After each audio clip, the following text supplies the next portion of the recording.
ओहो दीदी। रामापुर नाम के गांव में सरोजा नाम की सास और विमला नाम की बहू रहते थे। वो मध्यवर्गीय परिवार के हैं। घर की पूरी जिम्मेदारी सरोजा की है। वो पैसों की बहुत पागल थी। विमला का पति की मृत्यु होकर 2 महीने हो जाते हैं। उसके मरने के बाद सरोजा विमला को बहुत सताने लगी। घर के पूरे काम विमला से ही कराती थी। इसके अलावा विमला को काम पर भिजाकर पैसे लाने को कहती थी।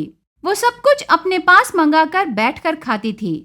एक दिन सुबह सरोजा नींद से उठकर बिस्तर से ही चिल्लाना शुरू करती है। अरे हो बदकिस्मत, अभी तक चाय क्यों नहीं लाई? मैंने तुमसे कितनी बार कहा कि मेरे उठने तक चाय रेडी हो जानी चाहिए। सुन रही हो कि नहीं? ऐसे चिल्लाकर बाहर जाकर देखती है। तब वहां विमला जमीन पर कंबल ओढ़ के सोई रहती है।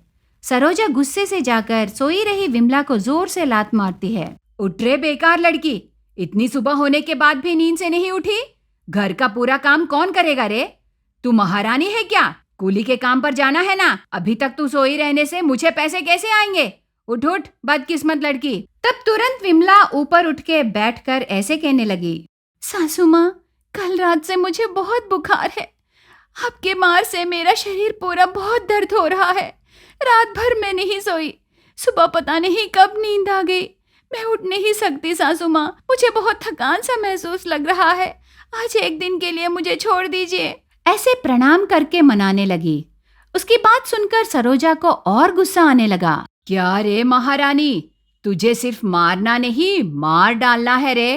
खाकर आराम से बैठने को सोच रही हो क्या? तेरी बदकिस्मती के वजह से ही मेरा बेटा आज मर गया। कल मुई तू भी मर जा, पर काम बंद नहीं होनी चाहिए, वरना तुझे खाना नहीं मिलेगा। उठ के मेरे लिए चाय और नाश्ता बना कर ला। विमला बहुत रोकर घर का सारा काम करके सास के लिए खाना बनाकर कूली के काम पर चली जाती है।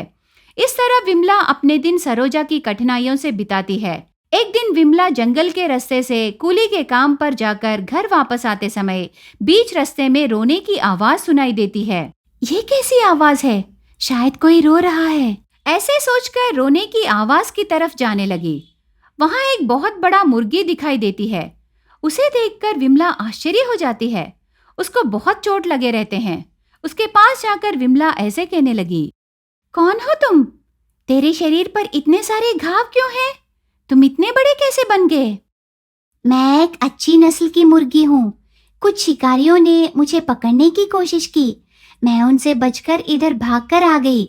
क्या तुम मेरी मदद करोगी? ऐसे बहुत विनम्रता से पूछती है। उस मुर्गी के दर्द को देखकर विमला उसे कंधे पर उठाकर घर ले जाती है। घर ले जाने के बाद उसके घावों को दवा लगाती है। ये सब उसकी सास सरोजा देखकर आश्चर्य हो जाती है। ये क्या रे? ये मुर्गी को कहाँ से ले आई? ये तो बहुत बड़ा है। तब विमला पूरा विषय बताती है। जाने दे, लाके तू बहुत अच्छा काम की। इसे काट के बेचने से बहुत पैसे आएंगे। तेरी जिंदगी में पहली बार एक मुनाफेदार काम की। चल हट। ऐसे मुर्गी के पास जाने से विमला सांस को रोकती है। सासू माँ, मैं हाथ जोड़ती हूँ। मेरी मदद के लिए आई मुर्गी को आप कुछ मत कीजिए। मैं हर रोज कूली का काम करके आपको पैसे लाकर दे रही हूँ ना। क्या वो काफी नहीं है? क्यों सासू माँ, ऐसे चोट लगे मुर्गी को क्यों आप मार डालना चाहते हो? उसे छोड़ दीजिए सासू माँ। तुझे कितनी हिम्मत है रे मुझे रोकने के लिए? ऐसे कहकर विमला को धकेल देती है। जाकर उस मुर्गी को उठाने का प्रयत्न करती है। वो बिल्कुल नहीं हिलती। तब बहुत गुस्से से एक लकड़ी लाकर उस मुर्गी को मारना शुरू करती है। जोर जोर से 4-5 मार खाने पर वो मुर्गी एक देवकन्या में बदल जाती है। उसे देखकर सास बहू दोनों बहुत आश्चर्य हो जाते हैं। सरोजा, तू तो बहुत मूर्ख है। मैं एक देवकन्या हूँ। मैं अच्छे लोगों को परीक्षा करके उन्हें वरदान देती हूँ। तेरी बहू तो बहुत अच्छी है, लेकिन तू उसे बहुत सताने लगी, इसीलिए मैं तुम्हें नहीं छोड़ूंगी। तब देवकन्या उसके हाथों से आग निकालती है। उससे सास वहां से भाग जाती है। उसके बाद बहू उस देवकन्या को प्रणाम करती है। विमला, मैं तुम्हारी अच्छाई से खुश होकर तुम्हें एक वरदान देती हूँ, इसे स्वीकार करो। तब वो देवकन्या एक बहुत बड़े मुर्गी के घर को प्रत्यक्ष करती है। तुम्हारी जरूरत की हर चीज यहाँ मिलेगी विमला। तेरे साथ साथ और 4 लोगों को ये घर उपयोग होनी चाहिए। ऐसे कहकर वो देवकन्या वहाँ से गायब हो जाती है। विमला उस घर के अंदर जाकर देखने से उस घर में बहुत सारे पैसे और खाने को तरह तरह के व्यंजन और नए नए कपड़े दिखाई देते हैं। विमला बहुत खुश होकर उन पैसों में से थोड़े पैसे लेकर एक छोटा सा सब्जी का दुकान खोलती है। उसके बाद उस माया मुर्गी से आए पैसों से किसी भी तरह के लालच पर न जाकर बहुत सारे गरीबों की सहायता करती है। रोड पर रहे बेघरों को कपड़े और खाना देकर मदद करती है। उससे वो सब आशीर्वाद देते हैं। खुशी से बीत रही विमला की जिंदगी में एक दिन रात को भाग के चली गई सरोजा फिर से घर लौटकर दीवार के पीछे से छुपके से देखने लगी। तब विमला सोई रहती है। मुझे घर से भगाकर ये आराम से महारानी की तरह रहने लगी। उसे मार डालने से सोना और पैसे मैं अकेली लेकर आराम से रहूंगी। ऐसे सोचकर विमला के मुंह पर तकिया रखकर उसे मार डालने की कोशिश करती है सरोजा।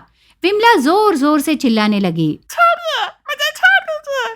तब उस समय पता नहीं कहां से आया, अचानक से एक मुर्गी वहां आती है। वो सरोजा के ऊपर जाकर बदन पूरा काट देती है। उससे सरोजा तकिया को बाजू फेंककर जोर जोर से चिल्लाना शुरू करती है। विमला ऊपर उठकर जोर से सांस लेने लगी। वो मुर्गी सरोजा की आंखों को काट देती है। तब सरोजा बहुत रोने लगती है। ये सब देखकर विमला वहां जाकर उस मुर्गी को प्रणाम करती है। नहीं नहीं, मेरे सासू माँ को कुछ मत करो। मेरी अपनी सिर्फ मेरी सासू माँ ही है। वो मेरे माँ के समान है। ऐसे प्रार्थना करने पर वो मुर्गी शांत होकर वहां से चली जाती है। उस बात से सरोजा ने, मुझे माफ करो विमला बेटी, मैं बहुत ही मूर्खतापूर्ण व्यवहार की। फिर कभी तुम्हारे साथ ऐसे बर्ताव नहीं करूंगी। मैं कभी नहीं सताऊंगी। मैं तुझे मार डालने की कोशिश की, पर तुमने तो मेरी जान बचाई। ये जिंदगी तुम्हारी दया की भीख है। तुमने मुझे एक माँ के रूप में देखा है। मुझे माफ करो बेटी। ऐसे सरोजा बहू से प्रार्थना करती है। सासू माँ, आप ऐसे मत कहिए। चाहे आप मुझे कितना भी सताएं, पर आप मेरी माँ के समान हो। आप मेरे साथ ही रहिए सासू माँ।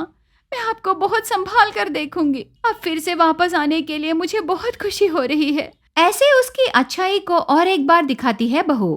उस दिन से दोनों सास बहू मेहनत से सब्जियों का व्यापार करके दूसरों को उस मुर्गी के घर से आए पैसों से मदद करके खुशी से जीने लगे। ये कहानी आपको पसंद आने से हमारे चैनल को सब्सक्राइब कीजिए। Thank you for watching.